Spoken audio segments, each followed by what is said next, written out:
بسم الله الرحمن الرحيم. الحمد لله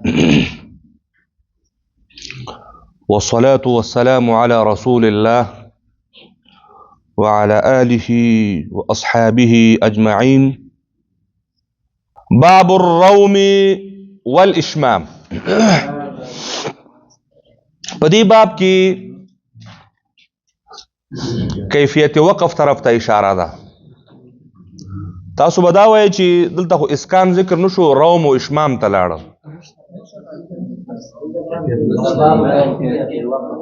اما غشې ده نو کیفیت وقف.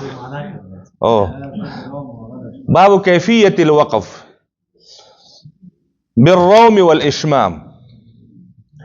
کیفیت وقف کی موږ تاسو ویلو اسکان، روم، اشمام، ابدال او بالسکون. چون اسکان عام ده، ابدال او سکون دا هم خاص موارد دي. اصل اختلاف چې ده او سختواله چې ده پر روم او اشمام کې ده، ځکه دا هغه سخت را اخلي او آسان خلاص هم تاسو ته یاد دي.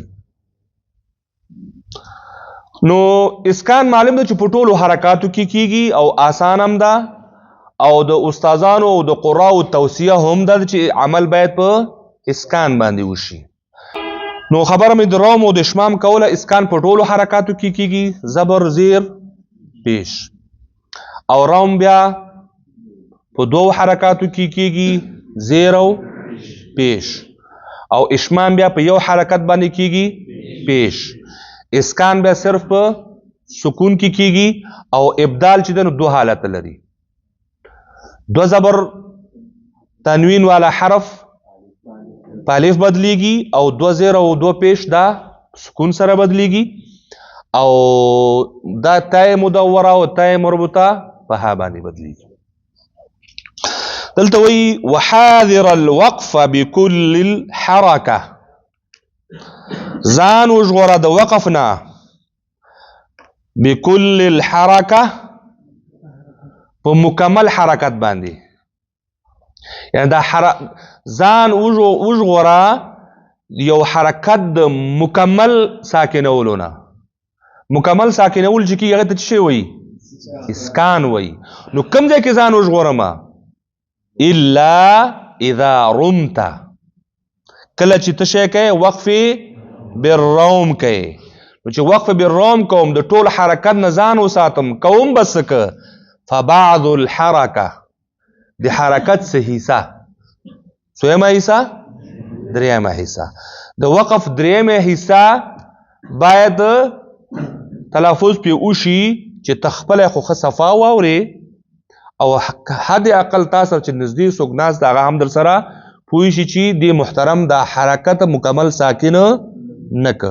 دا مکمل نه ساکنول همدغه ته ویل کېږي وقف بالروم.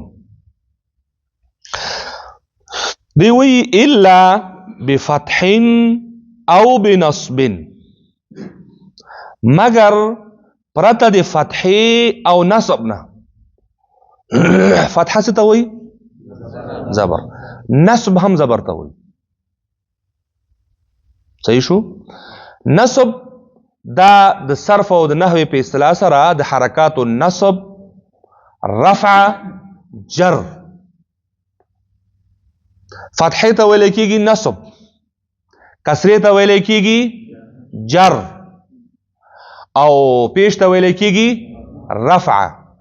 نو څنګه چې د فتحې والا حرف ته مفتوح ویل کېږي، بیا د نصب جنوم ته بیا ورته منصوب ویل کېږي.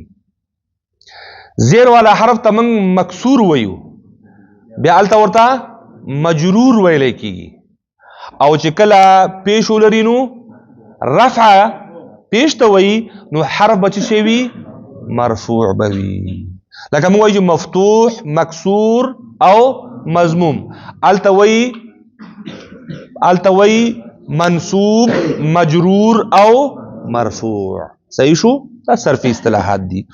دلته وی چې ته خو روم کوې الا بفتح او بنصب، ګوره چې فتحه او زبر کې دا کار ونه کوې. واشم اشمام وکوا. روم خو ختم شو. اشمام وکوا. اشمام چیرته وکم او څنګه وکم؟ اشارتا بالضم. اشمام دې ته ویل کیږي چې په شونډو باندې د پیش حرکت طرف ته څه وکي؟ اشاره وکي. یعنی आवाज به پکې نه وي. आवाज به پکې نه وي. نستعين اسکان. ځکه اسکان خو په ټولو کې کیږي.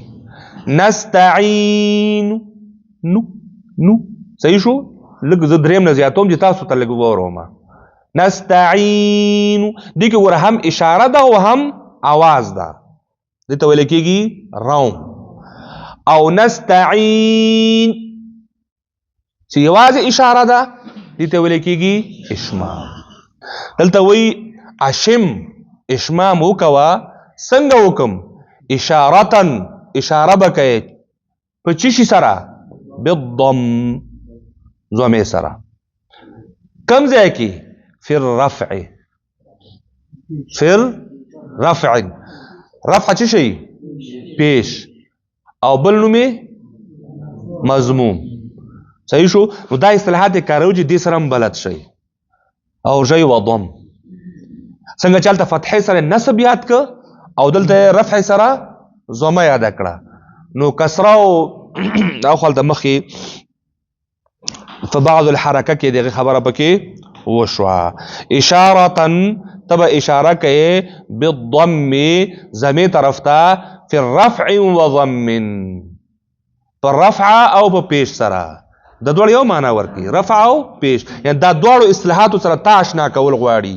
لکه څنګه چې فتحې ته نصب ویل کیږي نو ضمه ته رفع ویل کیږي او کسره ته جر ویل کیږي. لکه څنګه چې مفتوح حرف ته نو دلته د نصب د وجه بیا منصوب وای. مکسور حرف ته چې جر لري بیا ورته مجرور وای. او همدغه سان د مضموم حرف ته چې رفع ورته ویل کېږي د ضمې ته نو بیا به ورته مرفوع بیا وای. صحیح شو انشاءالله. ها باب کیفیت الوقف ته دلته باب کیفیت الوقف یا په بل باب الروم والاشمام. وحاذر الوقف بكل الحركه إلا إذا رمت فبعض الحركة إلا بفتح أو بنصب وأشم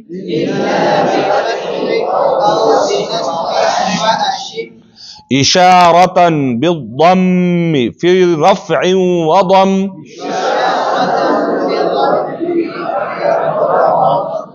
إشارة بالضم في رفع وضم.